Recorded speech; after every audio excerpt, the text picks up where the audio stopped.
ဟုတ်ကဲ့အားလုံးပဲမင်္ဂလာပါခင်ဗျာဒီနေ့ဆိုတော့ကျွန်တော်နာမည်ကြီးတဲ့ GMM Grammy Building ကိုရောက်ရှိနေပါတယ်အထဲမှာဘာရှိလဲဆိုတာသွားကြည့်လိုက်ကြအောင် Let's go အားလုံးပဲမင်္ဂလာပါဒီနေ့ဆိုတော့ကျွန်တော် GMM ကိုသွားပြောပါတော့ show လိုက်ကြအောင်ကတော့ပါတယ်များရှိလဲဆိုတာ Okay ဟုတ်ကဲ့ဒါကတော့ Louis ဖြစ်ပါတယ်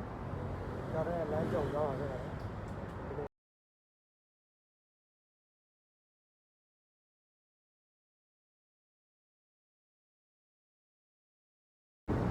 အားလုံးပဲခုဆိုတော့ကျွန်တော် Victory Monument ရောက်ရှိနေပါပြီ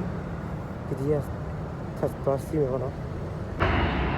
BTS က app ပေါ်မှာဖြစ်ပါတယ်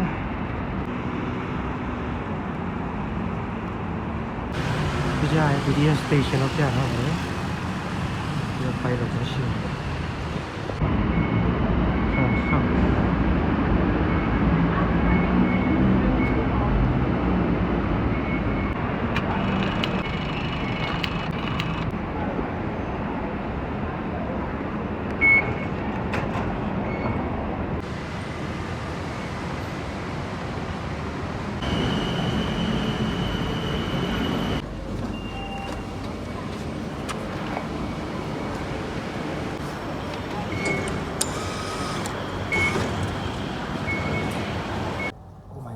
ခုဆိုရင်တော့ချင်းတိုက်ပါတော့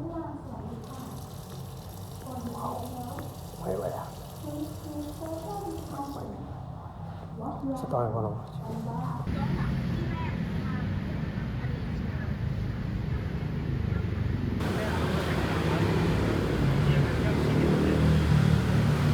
အကြည့်လိုက်ကြအောင်အဲမှာပါတယ်ရှိတယ်โอเคအခုဆိုရင်တော့ကျွန်တော်တို့အဲကိုစဝင်တော့ပါပြီခင်ဗျကျွန်တော်တို့ရဲ့တိုက်ရဲ့ဘေးဒီမှာဆိုရင်မင်တာမီနီမီပုံတွေအများကြီးရှိပါရဲ့ပေါ့နော်အခုဆိုရင်တော့အဲကိုခြေလိုက်စနေပါပြီဒါလေးကတော့အဲရဲ့မြင်ကွင်းလေးဖြစ်ပါတယ်ခင်ဗျဒီနောက်မှာဆိုရင်တော့ကျွန်တော်တို့ passport နဲ့ etiquette ကိုလဲရမှာဖြစ်ပါတယ်ခင်ဗျရန်ကုန်မိုက်ပါတယ်ဘေးဒီမှာဆိုရင်လည်းမင်တာမီနီမီပုံတွေပါပဲဟုတ်ကဲ့ထပ်30ရောက်တော့ကျွန်တော်တို့အဲ့ဒီအရာကိုတွေ့ပါတယ်ဘယ်လိုဆော့ရလဲတော့မသိဘူးပေါ့နော်ဒီကြတော့မင်တာပုံတွေတော်တော်များတယ်အဲ့လိုမဲနိုင်တာတို့အဲ့လိုဖြစ်မဲ့တယ်ဗျဒီကြတော့မင်းသမီးတွေရဲ့အယုံနဲ့လက်ဆောင်ပစ္စည်းတွေကိုလည်းရောင်းပါတယ်ခင်ဗျအဲ့ဒီမှာဝယ်ယူလို့ရပါတယ်ဟုတ်ကဲ့အခုဆိုရင်တော့ကျွန်တော်ဒီထဲကိုဝင်သွားပြီးတော့သူတို့ရထားတဲ့ achievement တွေစုတွေတွားကြည့်မှာဖြစ်ပါတယ်ရန်ကုန်များရပါတော့သူတို့ရန်ကုန်အောင်မြင်ပါတယ် GMM TV ရန်ကုန်မိုက်ပါတယ်ဗျ YouTube 10 million subscribers စုလည်းရှိရပါတော့ကျွန်တော်ခုမှမြင်ဖို့ရန်ကုန်လာပါတယ်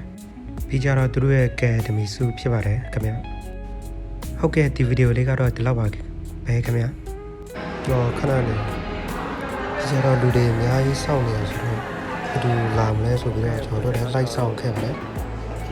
ဒါလေးကတော့ like စောင့်ပြီးပြောထွက်လာတဲ့အတိုင်းပါကျွန်တော်တို့ကြည့်ရမယ်အင်တာနက်မီဒီယာကိုစောင့်နေတယ်ဘယ်သူစောင့်လို့စောင့်နေမှမသိပါဘူးဗီဒီယိုကိုအဆုံးထိကြည့်ပေးလို့အားလုံးပဲကျေးဇူးအများကြီးတင်ပါတယ်ဗျာဘိုင်